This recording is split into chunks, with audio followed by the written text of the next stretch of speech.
It's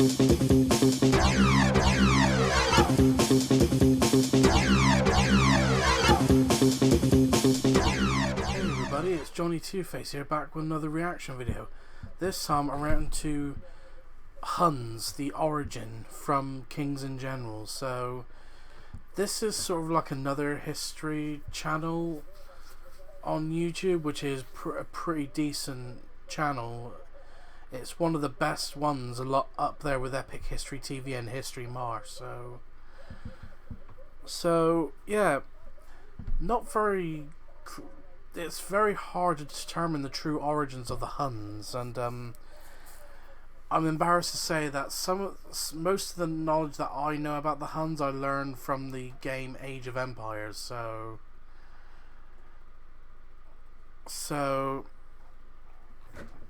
So any input that I give, I don't know how accurate it will be. So the usual disclaimer when I react to anything historical: if I don't give so much of a proper reaction, it should be obvious that I don't know much about the subject. So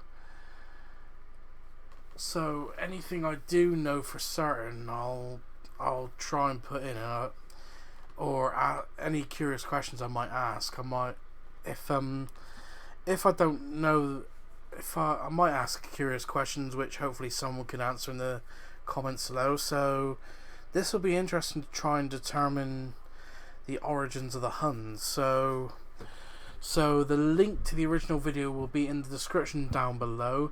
Please go subscribe to Kings and Generals. So without further ado, let's get this on screen and let's get into this.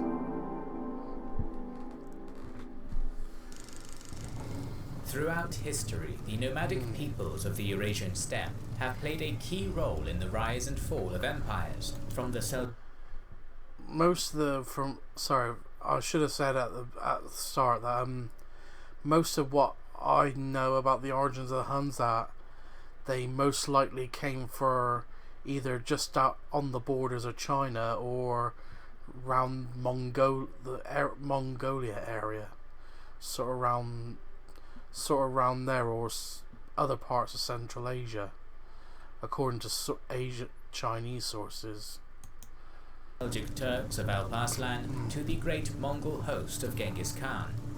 Unique military tactics and a stunning series of victories against the settled civilizations have immortalized the people of the steppe in the minds of many, but one steppe people in particular are well known to us.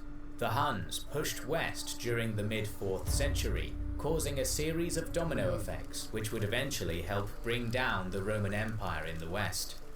Under their leader Attila, the Huns became a byword for ferocity and ruthlessness for millennia afterwards. But from what little I know of Attila the Hun, was that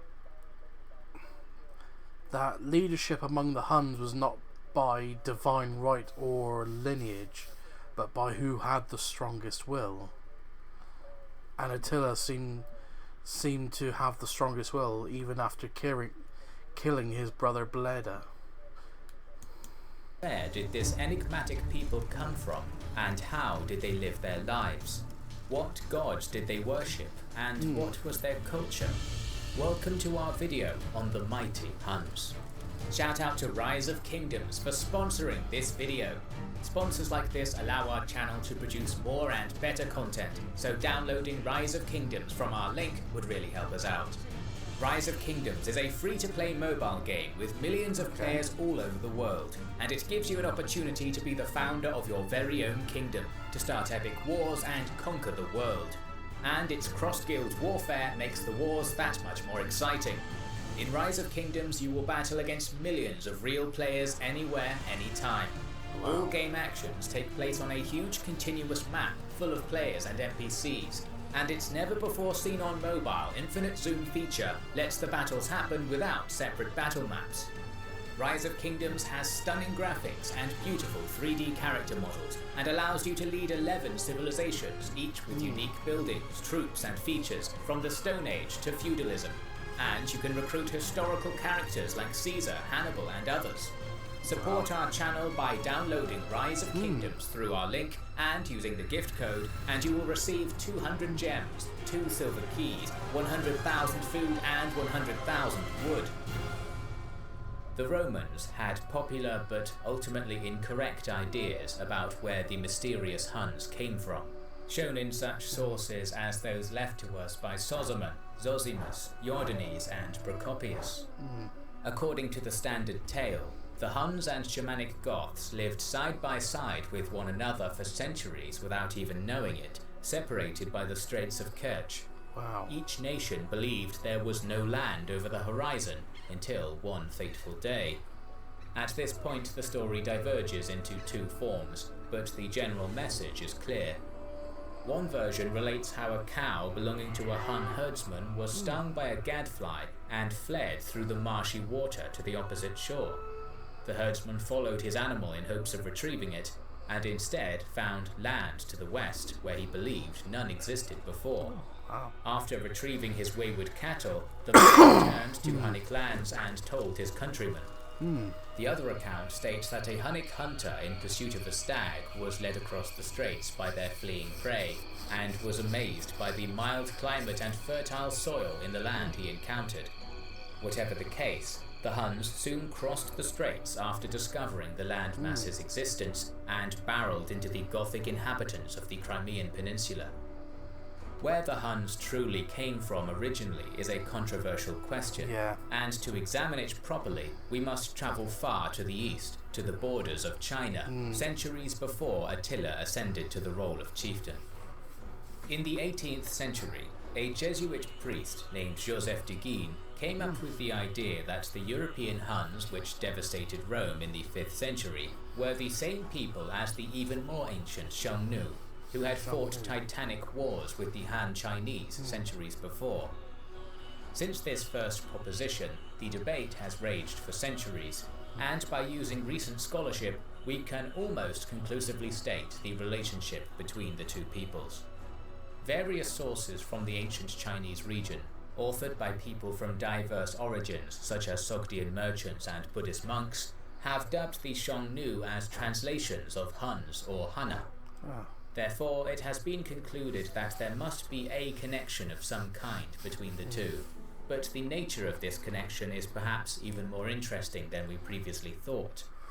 The implication for centuries has been that the Huns are blood related, but the established link between the names does not definitively prove this. Steppe confederations such as the Huns are almost always multilingual and multi-ethnic, which means that attempting to determine blood relation is a difficult task. In the early empire of Genghis Khan, for example, the 90,000 troops he led into China consisted of a primarily Mongol high command and a myriad of other steppe tribes, such as Merkits, Keraites, Naimans, and many more. What is more noteworthy is that the later European Huns of Attila chose to use the name of Imperial Xiongnu as their own name, much like the Holy Roman Empire dubbed themselves Roman to inherit the greatness of the old empire. This is clearly an indication that the Huns valued this link with the old eastern steppe, and this political and cultural heritage of the Huns is key to understanding the connections between them and the Xiongnu of old, rather than direct descent. The fragmentation of the once powerful Xiongnu Empire by combined Han pressure from the Han Chinese and other rival nomadic groups such as the Shanbei might have knocked them down from their formerly lofty status, but it did not finish them off. Far from being finished, the Xiongnu Huns survived in the vicinity of the Altai Mountains, away from mainstream Chinese and Greco-Roman sources. Though they had survived destruction, the Xiongnu were in a desperate situation during the 1st and 2nd centuries, surrounded as they were by hostile powers all around their home in the Altai Mountains. To the west and south, Kangju, Dingling and Wusun tribes, in addition to the Kushan Empire, exerted pressure. To the east, the Shanbei and Han dynasty were driving the Xiongnu out of their former eastern lands. This situation changed during the 3rd century, when the strong powers who hemmed them in began to decline. The Han descended into their Three Kingdoms period, and the various other nomadic tribes began to fragment, and the Kushans started to disintegrate. It was this weakness in their neighbours which allowed the Xiongnu Huns to expand both into Central Asia and eventually, and more famously, into Europe, where they would come into contact with the Roman Empire. Archaeological evidence from the Ural Mountains shows us that by the early From what I know, this is I'm not sure if this is the time where the Roman Empire was kind of split into two, because the Roman Empire was so vast it could not be ruled by one city. So to make it effective rule, you had the Eastern Empire, which is at Constantinople, which is now modern day Istanbul, and the Western Empire at Rome. So safe to say that the Romans they came across were Eastern Romans.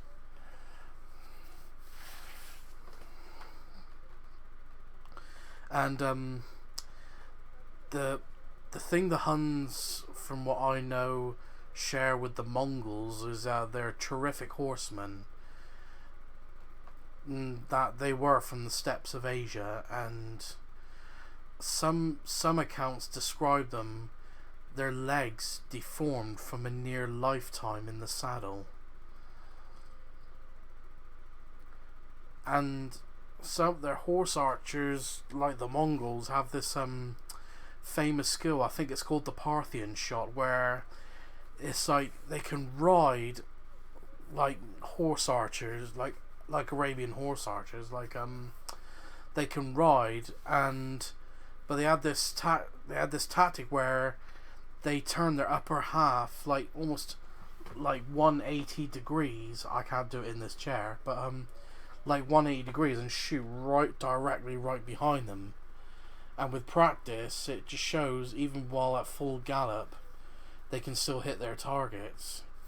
And it was probably the best tactic for hit and run raids that they were famous for. So, and just like the Mongols, the Huns were also nomads, so they didn't really settle. They were always on the move, from what little I know. So 4th century at the latest, the Huns had expanded that far west, implying that all states and tribes between the Altai and the Urals were subject to the resurgent Xiongnu, who should now be considered the European Huns of popular imagination.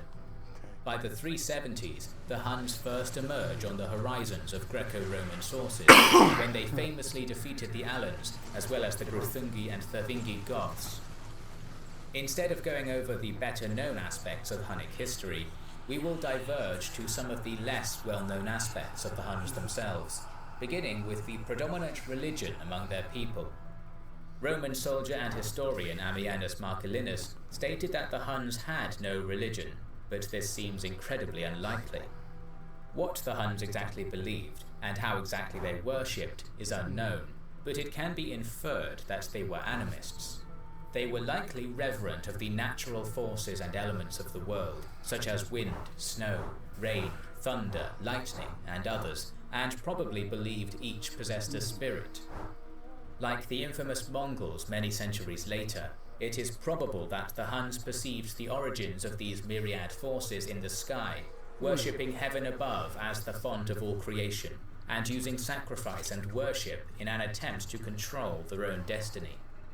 This sky god has a name by which Turkish and Mongol tribes knew it, and which is also familiar to many modern people: Tenga or Tengri, a god which tribal shamans would placate with their chants, drums, and spirit guides.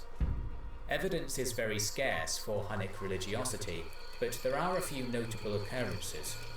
In the year 439, just before a battle against a Visigothic army, a Roman general decided to please his Hunnic auxiliaries by performing a ceremony of divination, a traditionally Tengriist practice. This is the most accepted modern viewpoint on the Hunnic religion, but it is not the only one. The most outlandic and exotic sounding of all the possibilities is that the Huns worshipped a sacred sword. In this interpretation, the worship of the sword is a sort of... I did hear about Attila, who had a rusty sword with him. I don't know if it's like as well as his normal sword, but he he declared a lot of things before battle on this rusty sword he proclaimed it to be the sword of Mars, the Roman god of war, or Ares, the Greek god of war. So that's probably why he's got such a strong will over the other Huns. Proxy for the true worship of a war god, the nomadic equivalent of Ares or Mars in the Greco-Roman world. As a mark of this worship, many nomadic and settled peoples alike swore on their oaths as if it were witnessing the oath. In an economic sense, the common perception of Hun-like steppe empires is that agriculture was not practiced at all. However, new evidence has emerged which suggests that this might not have been the case. Instead, the designation agro-pastoralist has been placed on the Hunnic Empire, as it possessed both a large pastoralist nomad population and sedentary agriculturalists, that is, farmers. The nomads tended to alternate between summer pastures and winter quarters depending on the time of year and climate, in order to partake in the traditional steppe lifestyles such as animal husbandry, hunting and fishing. Jordanes provides us with an example of this pastoralist lifestyle, the Hunnic Altsiagiri tribe.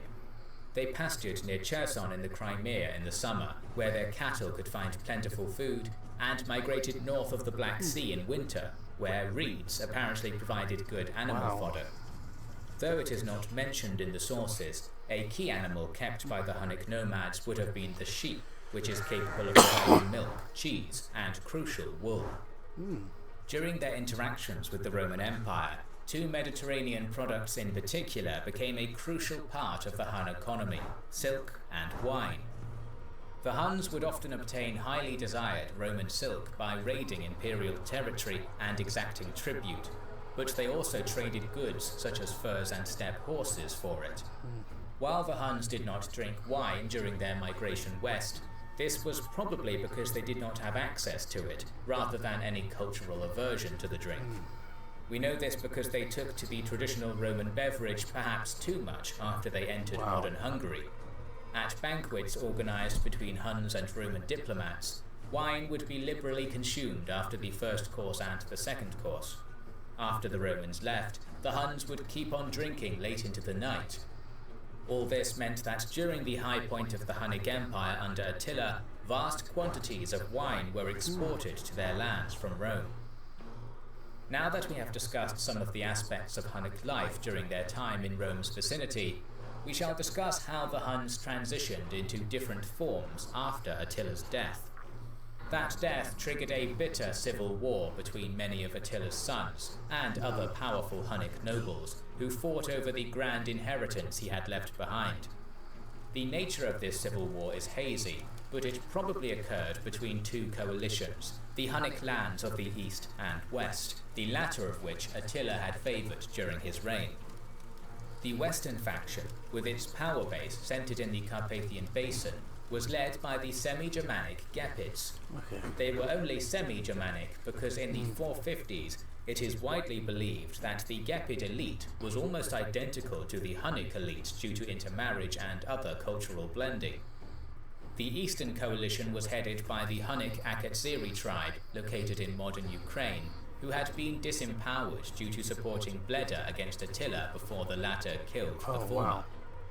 The key battle in this civil war took place in 454 AD at Nadau, where Ardaric, king of the Gepids, defeated and killed Elak, the eldest of Attila's sons and the chief of the Akatsiri. Although it is common to see this war as a Germanic revolt against Hunnic overlordship, it seems instead that those Germanic leaders were in fact Hun princes who had been culturally hybridized to almost become something like Germano-Huns. Interestingly, this might have been a conscious policy by the Hun aristocracy to ease integration of the formerly independent Germanic tribal unions to their own rule, and Ardaric himself was likely a member of the highest tier of Hun society. Oh wow. Why did the Akatsiri faction lose this battle, despite its greater military strength? During the post-Attila period, we can reconstruct what appears to have been an unintentional but deadly giant pincer which struck the eastern portion of the Hunnic Empire. The Gepid-led faction hit from the west, and a more threatening assault from a new nomadic group, the Oghuz, came from the eastern steppe. The task of salvaging the eastern remnant was left to Attila's youngest son, known as Ernak, who eventually succeeded and founded the political entity which would become associated with the Bulgar Huns. Militarily, this group was still extremely formidable, and would be used as foederati and mercenaries in Eastern Roman armies for almost a century after.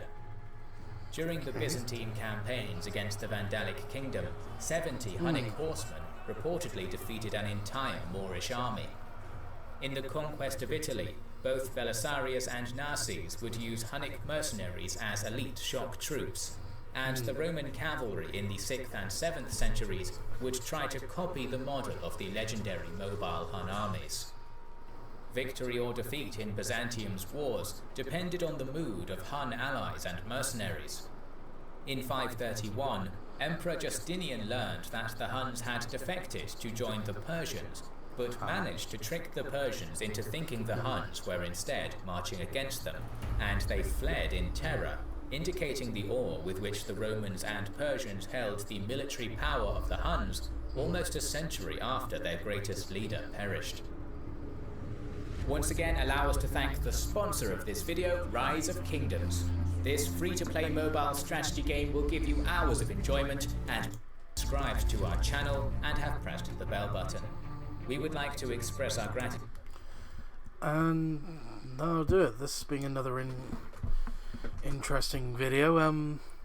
Yeah, it's nice to get more like it was nice to have a bit more of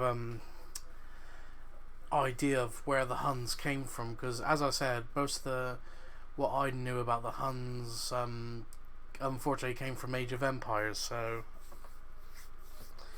so all I know about their origins were they were terrifying wars in the steppes of Asia, and that they did not, because they were nomads, they didn't like settle or occupy.